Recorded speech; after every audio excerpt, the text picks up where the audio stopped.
তার মাথার দুই পাশের খুলির অংশটুকু এখন আর নেই, এটি রয়েছে হসপিটালে।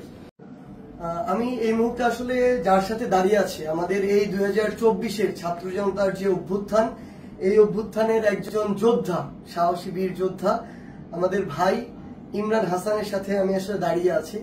আসলে এই অভ্যুত্থান যে কিভাবে অর্জিত হয়েছে, আমরা খুব মন ভোলা মানুষ, আমরা খুব দ্রুত ভুলে যাই। আসলে আমার এই ছোট্ট ভাই ইমরান হাসান, হয়তো তার বয়স আসলে এখনো 10-এর ঘরে হবে অ্যারাউন্ড, সেই জায়গা থেকে 5ই অগাস্ট যখন খুনি শেখ হাসিনা এই দেশ ছেড়ে পালিয়েছিল 12টা-1টার দিকেই, এই আমার ভাই ইমরান হাসানকে সাভারের বাইপাইলে 3:30 থেকে 4টার দিকে তার মাথায় গুলি করা হয়।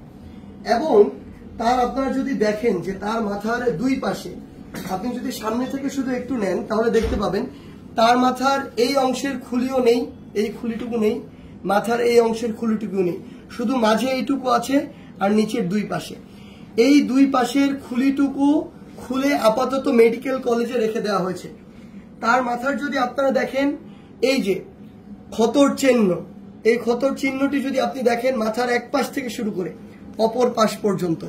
এবং আমার এই ভাই, আমার যোদ্ধা ভাই ইমরান, তার মাথার দুই পাশের খুলির অংশটুকু এখন আর নেই, এটি রয়েছে হসপিটালে। এবং আমার এই যোদ্ধা ভাই আজকে এসেছে জুলাই শহীদ স্মৃতি ফাউন্ডেশনে।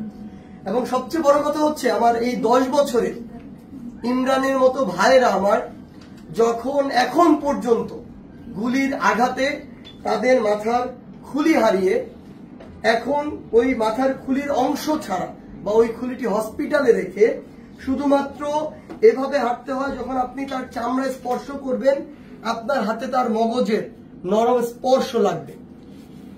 এমন আহত যোদ্ধা ভাইরা যখন আমার এখনো কাতরাচ্ছে, এখনো যখন তাদের মাথায় ওই খুলির অংশটুকু স্থাপিত করা হয়নি, তখন এই রক্তের সামনে, এই লাশের সামনে, এই হাজার হাজার শহীদের সামনে আমার এই বাংলাদেশে আবার ওই খুনি শেখ হাসিনা এবং তার দোসরদেরকে নানাভাবে পুনর্বাসিত করা হচ্ছে।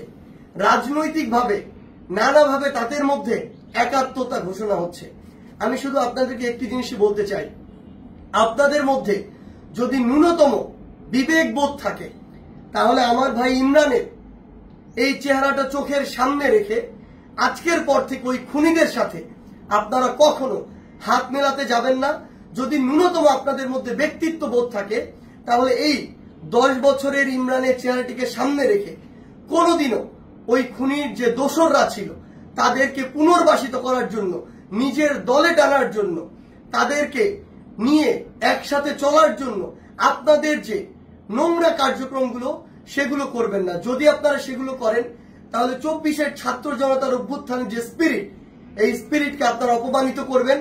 আর এই বাংলাদেশে কেউ কোনোদিন কোন ফ্যাসিস্টের বিপক্ষে দাঁড়ানোর যে সাহস, সেটি আর কোনোদিন করবে না। ধন্যবাদ।